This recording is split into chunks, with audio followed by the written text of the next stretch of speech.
Stop being stupid! Oh, hi. I'm Dr. Pack. What this person is experiencing right here is called badge dyslexia. It's a common case that's mostly dominated by young NBA 2K fans. Or you just watch too many YouTube videos. If you've been on YouTube before, you can find a video for every single badge in the game, and they say that they're all overpowered and OP. This is called trend chasing, and you can fall for it. Honestly, YouTube can convince you for anything. There is a video convincing people that the earth is flat and it has 3 million views. This YouTuber right here is called Pack Gaming. Oh, I'm sorry, Fat Hoops. And he believes that Steady Shooter is a good badge. But it is. Let me rant about this for a second, okay? Steady Shooter isn't a bad badge. Think about it. It increases the chance to make contested shots. It's like Deadeye on steroids. You can actually green 100% smothered shots with Steady Shooter on Hall of Fame. That's actually broken. But I already know what you're gonna comment. But open shots go in less. See, I would agree with you, right? But if you're greening open shots anyways, you're gonna make it no matter what. So it doesn't matter. Look, if you weren't gonna green your open shot, you probably weren't gonna make it in the first place. Okay, this video is about the 10 badges that shouldn't be in the game for next generation. Also, quickly, giveaway. That's why I'm here. I'm giving away NBA 2K21 on the current generation. I'm giving away another copy on July 25th. If you want to win that, all you have to do is follow me on Twitter and you're entered into the raffle, and one of you win NBA 2K21 on the current generation. So you guys need to get on that if you want to win the game for free. Alright, so to figure this out, we need to figure out what a badge is in the first place, okay? Hey Siri, what's a badge? Who the f are you talking to? You fake YouTube star. A badge is a device or accessory, often containing the insignia of an organization, a sign of legitimate employment, or Okay, that's not helping me. I don't know how that helps the video out, but let's do this. The other definition on Google says it's a distinguishing emblem. So that's the word we're gonna stick with, distinguishing. A badge that is something that distinguishes your player. And when you think about it, that makes sense. Every build can technically shoot, dunk, rebound, play defense. Technically, they can all do it or even handle, but badges let you do special things. Not everybody can shoot threes at almost half court, but if you have a range extender, that badge allows you to do that, which distinguishes you from everybody else.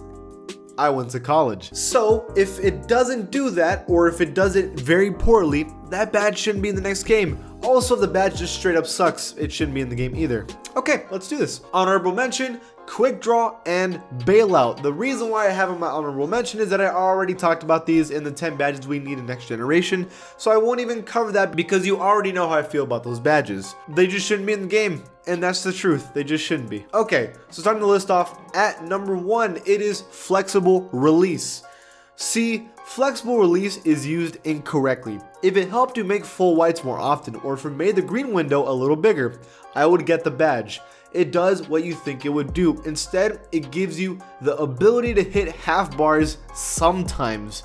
If you are shooting half bars, 2K is not your game, my guy. Or just don't be a shooter, because that is not your life, man. Very few people can't at least consistently shoot full bars in the game, so why make a badge for the 1% of people that struggle to barely hit half bars? There's so many better shooting badges in this game, why am I gonna waste it on flexible release? It just makes no sense. At number 2, it is volume shooter. I only have this badge on this list because of peer pressure. I don't think this badge is even that bad. But if you look at most badge tier lists, they always have this badge pretty low on the list. People think this badge sucks, and I kind of get why, but this is what I think, okay? Do I run volume shooter on my build? No, I don't. But I know people that do use it. If you are a corner sitter, first of all, shame on you. But this badge works for you. More shots you take, the higher your shot percentage goes up. It's like the De'Aaron Waiters badge. Like, it'll go in eventually.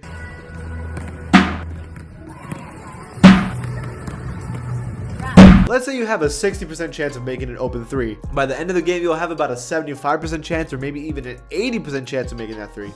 But the whole point is to green your shots, and there are so many other badges that help you do that in this game. Why waste it on volume shooter that helps you hit open whites or full whites? It's just no. At number 3, it is Pick and Popper. This is a badge that you will never get to use basically. Let's say you set a screen with your big and you pop to the 3. They will be immediately contested because the defense will switch or they're never going to get off of you in the first place. Any decent team will not leave you open for a pick and pop situation, which immediately reduces the importance of this badge. Plus, rolling usually works better anyways, and finally there's so many better badges for shooting, so why waste it on pick and pop? It doesn't even help that much. And number 4, it is Showtime. There are so many important driving badges this year. Contact Finisher, Giant Slayer, Fancy Footwork, Acrobat, Slithery Finisher. These badges will help me every single time in most driving situations, but Showtime gives you a slither of takeover when you do a fancy dunk. That is so not worth it.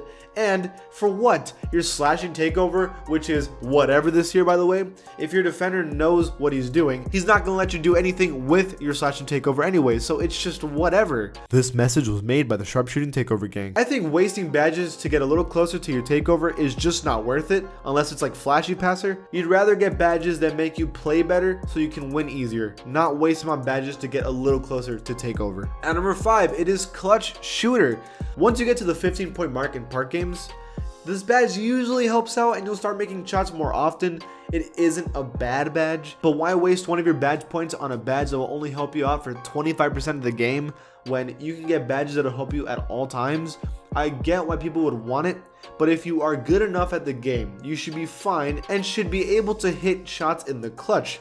There's this guy I play with, his name's Warrior, and he told me, some people just got it and some people don't. If you aren't clutch and you need a badge to hold your hand to help you hit clutch shots, then you aren't really clutch, are you? You talking to me? Look, man, I hit game winners, and I'm not just talking about 2K, I'm talking about life.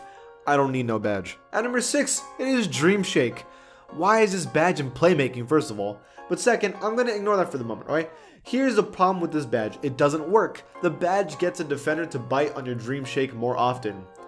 Yet the only way someone's going to bite on a Dream Shake is if they press triangle. Unless the game is able to enter the mind of my defender and force him to press triangle on the controller, the badge does nothing. You can't force people to jump, and so the badge does nothing. I feel like this badge is made for my career more than anything. I don't know what this does, and it sucks because post scoring is pretty weak this year. Only post hooks really work, and that's it. I want to be Hakeem, not Kareem. At number 7, it is Slippery Off Ball. It's something like Dream Shake. It helps you get open more often for shots if your defender is stupid. But you can't force your defender to play bad defense, so the badge almost does nothing and becomes a waste of time. I feel like these badges are made for my career or even playing against AI in the park. But that's a super specific situation that doesn't come up every game, so why waste a badge on it? At number 8, it is Cross Key Finisher. Cross Key Finisher is made for fadeaways across the paint. A shot no one shoots in the game or even in real life really. But they do help you with the closed shot cheese, which can be helpful. But let's be real, those shots barely miss anyways without a badge. Do you really need a badge for that when you're not missing anyways? Look, plus no one plays this way, and if you're doing a fadeaway consistently, expect your teammates to stop passing you the ball. At number 9, it is the Pump Fake and Pass Fake Maestro badges. Another badge that does absolutely nothing. Your defender isn't just going to magically bite and press triangle for no reason on fakes. The only thing that this does is let you green a little more often after you do a pass fake or a pump fake, which I guess is helpful, but that's assuming you'll be open after a pass fake or a pump fake, which you won't be, by the way. This badge is definitely made for my career. And I think if a badge only works well for my career, it shouldn't even be in the game at all. And when you think about it, even if it did work as intended, it wouldn't be fair at all, because why am I going to get penalized for playing good defense because someone has a badge that forces me to jump? It's a bad badge and it shouldn't even exist. And at number 10, it is Ice in Veins. Okay, Kendall Jenner, LiAngelo Ball, Frankie Jonas, Be Fresh, Pack Gaming, Michael Finley as an NBA champion. What do all these things have in common? We forgot they existed. Why does this badge exist? I wish it didn't. It improves a free throw percentage in crucial moments. So a badge you can use in the rec in my career, and it's a badge you probably will only use once every 10 games, and that's being generous. Imagine if I had this badge on Hall of Fame. What a waste. This is such a specific bad situation that if this returns next year, I'd be really shocked. This is probably the worst badge in the game. It's a badge that shouldn't exist, and it's a badge that you'll almost never ever use. And even then, if you have a decent free throw percentage, or if you know your free throw, you don't even need this badge in the first place. So it's just straight up useless. That's basically what that badge is. Okay, that is it for this video. What do you guys think? Do you think these badges should exist or not? Leave it in the comments below. And if you like this channel, help me get to 250,000 subscribers. We are right there. Okay guys, thank you guys for watching, and I'll see you guys next time.